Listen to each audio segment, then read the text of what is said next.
नौकरी एक बंजर भूमि है जहां हर रोज एक युवा को दफन किया जाता है। जय हिंद। चलिए आज के क्लास को हम लोग शुरू करते हैं।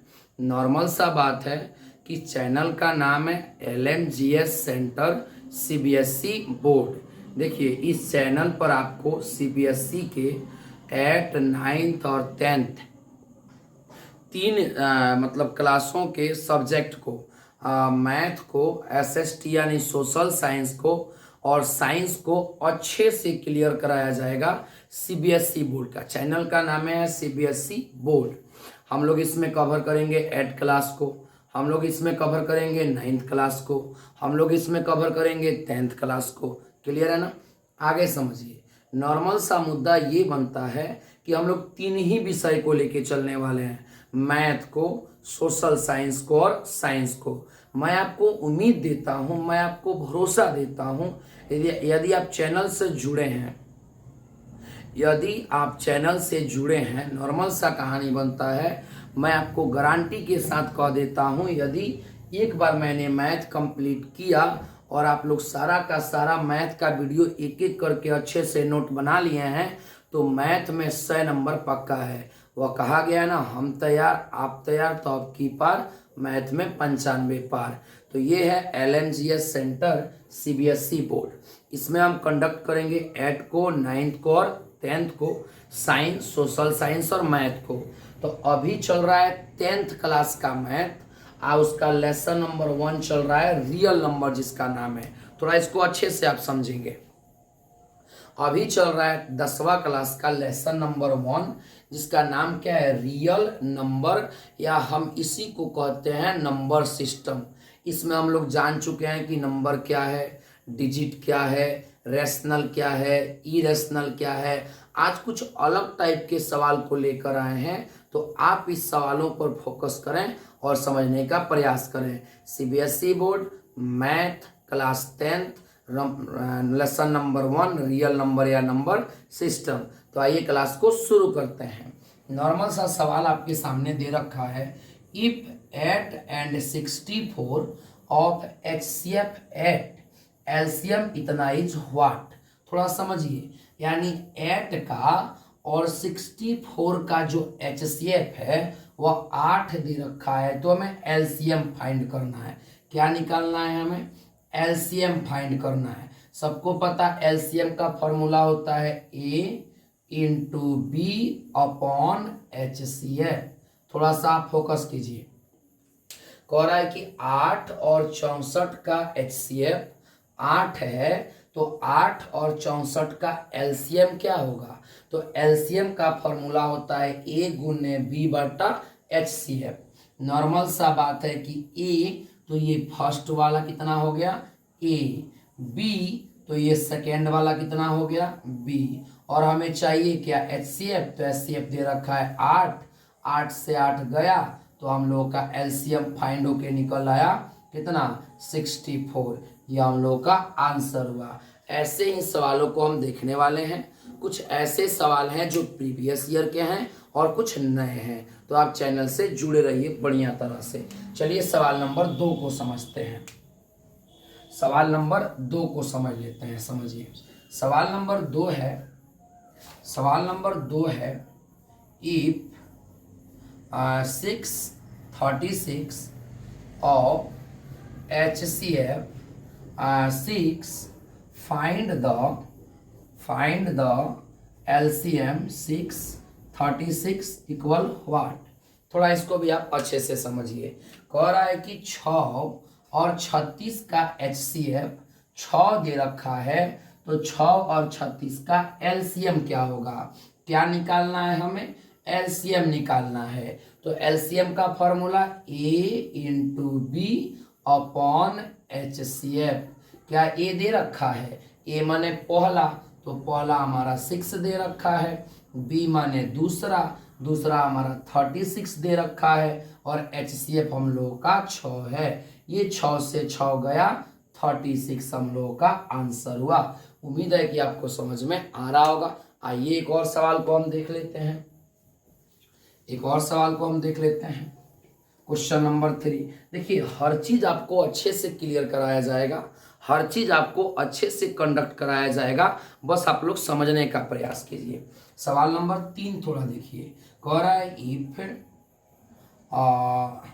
525 of LCM equal 25, find the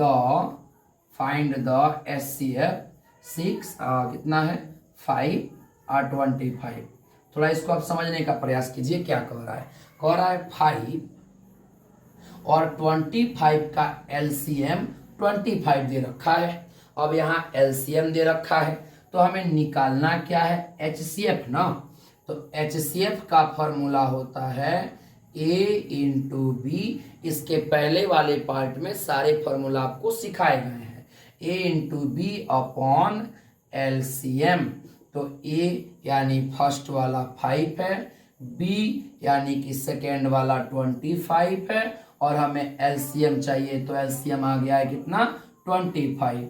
25 से 25 गया, 5 हमारा आंसर हुआ। उम्मीद है कि आपको समझ में आया होगा। तो ऐसे सवालों का बस यही उपाय है, LCM देगा तो HCF निकालेंगे, HCF देगा तो LCM निकालेंगे। उम्मीद है कि ऐसे सवाल आप लोग सीख चुके हैं। आइए दूसरे टाइप के सवाल को हम देखते हैं। तो ये चल रहा है 10th क्लास का मैथ लेसन नंबर 1, यानी कि real number system of CBSE board. Normal सा कहानी है। आज के वीडियो में हम लोग एक टाइप के सवाल को देख चुके हैं। आइए टाइप नंबर 2 को देखते हैं। टाइप नंबर दूसरे सवाल को देखते हैं। हम लोग पहले टाइप को देख चुके हैं, अब टाइप नंबर दूसरे सवाल को देखते हैं। चलिए, पहला क्वेश्चन आपसे पूछा जाएगा 5 के पावर 0 गुने 8 के पावर 0 का मान क्या होगा। थोड़ा समझिए। आपसे दूसरा सवाल पूछा जाएगा 9 के पावर 0 प्लस 9 के पावर 0 का मान क्या होगा। आपसे तीसरा सवाल पूछ सकता है 5 के पावर 0 2 के पावर 0 बटा 3 का पावर 0 क्या होगा। ऐसे ऐसे करके आपसे सवाल पूछा जा सकता है। आइए समझने का हम लोग प्रयास करते हैं। ये टाइप नंबर 2 है। देखिए, ये चल रहा है 10वां class real number CBSE board. एक टाइप के प्रश्न को हम लोग देख चुके हैं, ये दूसरे टाइप के सवाल है। आज के वीडियो में लगभग हम 5 गो टाइप क्लियर करने वाले हैं। ओके है, तो ये दूसरा नंबर टाइप है। सवाल आपसे पूछ सकता है इसी प्रकार का, या तो पूछेगा 5 के पावर 0 गुने 8 के पावर 0 का वैल्यू, 9 के पावर 0 गुने 10 के पावर 0 का वैल्यू, 5 के पावर 0 गुने 2 के पावर 0 अपॉन 3 के पावर 0 का वैल्यू। नॉर्मल सा कहानी है। 5 के पावर 0 है तो आप एक चीज याद रखें, ब्रह्मांड का वो कोई भी नंबर हो, ब्रह्मांड का वो कोई भी डिजिट हो, यदि उसकी पावर में 0 है उसका मान 1 होगा। पावर में 0 है मान 1, पावर में 0 है मान 1, 1 है कम 1 हो गया हमारा आंसर। पावर में 0 है मान 1, पावर में 0 है मान 1, 1 1 2 हो गया हमारा आंसर। पावर में 0 है वैल्यू 1 हो जाएगा, पावर में 0 है वैल्यू 1 हो जाएगा, पावर में 0 है वैल्यू 1 हो जाएगा। 1 है कम 1, नीचे 1 का कोई वैल्यू नहीं है। देखिए, किसी भी संख्या के पावर में यदि 0 होगा, किसी भी संख्या के यदि पावर में 0 होगा, किसी भी संख्या की यदि पावर में आपको 0 मिलेगा तो नॉर्मल सा कहानी है, उसका वैल्यू हो जाएगा 1। उम्मीद है कि टाइप नंबर 2 आपको समझ में आया होगा। चलिए टाइप नंबर 3 को समझ लेते हैं। टाइप नंबर 3 को समझ लेते हैं। टाइप नंबर 3 को समझ लेते हैं। Type number 3। देखिए, टाइप नंबर 3 कुछ अलग तरह से पूछता है। टाइप नंबर 3 देखिए, ये ऐसे सवाल हैं कि आपको अपने सिलेबस से बाहर मिलेंगे, आउट ऑफ सिलेबस मिलेगा, लेकिन हाँ, यहाँ आपको base, concept, question, advance, previous year, NCERT solution सब दिया जाने वाला है। तो नॉर्मल सा कहानी है, आप पहले समझें और पढ़ने का प्रयास करें। टाइप नंबर 1 हम लोग देख चुके हैं, टाइप नंबर 2 हम लोग देख चुके हैं, टाइप नंबर 3 हम लोग देखने जा रहे हैं। तो टाइप नंबर 3 से आपसे कैसे पूछेगा, थोड़ा समझिए, फंसाने का प्रयास करेगा। आपसे पूछा जाएगा रैशनल एंड इरेशनल। ये तो आप लोग पहले से भी पढ़ चुके हैं कि अगर P अपॉन Q के रूप में लिखा जाएगा तो रैशनल है, P अपॉन Q के रूप में नहीं लिखा जाएगा तो इरेशनल है। अगर P बाई Q के रूप में राइट कर देंगे तो रैशनल है, यदि P बाई Q के रूप में नहीं लिखेंगे तो इरेशनल है। आपको ये भी बता दिया गया है वीडियो में कि किस तरह रहेगा तो रैशनल है और कैसे रहेगा तो इरेशनल है। लेकिन कुछ ऐसे सवाल हैं जो कंफ्यूज करते हैं, पता ही नहीं चलते हैं कौन रैशनल है और कौन इरेशनल है। तो टाइप नंबर 3 में उसको हम क्लियर करेंगे। चलिए लिख देते हैं। पहला कुछ दे रखेगा ऐसे, ये दूसरा दे रखेगा ऐसे, ये सब फंसाने वाले काम है, ऐसे दे रखेगा। तीसरा आपको दे रखेगा ऐसे, तीसरा आपको दे रखेगा ऐसे। थोड़ा फोकस कीजिए। देखिए हम लोग जानते हैं कि अगर दशमलव के बाद की संख्याएं, दशमलव के बाद के डिजिट अगर अलग अलग आते हैं तो इरेशनल है, लेकिन जब तक इसमें डैश डैश ना हो तब तक वह इरेशनल नहीं है। तो ये अलग अलग तो हैं लेकिन इसमें डैश डैश नहीं है, तो मुन्ना हमरे इरेशनल है। क्लियर है? देखिए ऐसे सवाल देख के बच्चे कंफ्यूज हो जाते हैं, उन्हें पता नहीं चलता है रैशनल है कि इरेशनल है। अब तीन जाम करेंगे नहीं, 4 का स्क्वायर रूट 2 निकलेगा, 9 का वर्गमूल 3 निकलेगा, 36 का स्क्वायर रूट 6 निकलेगा, 25 का वर्गमूल 5 निकलेगा। हमको बटा का जोड़ थोड़े ही बनाना है, हमको बताना है रैशनल है कि इरेशनल।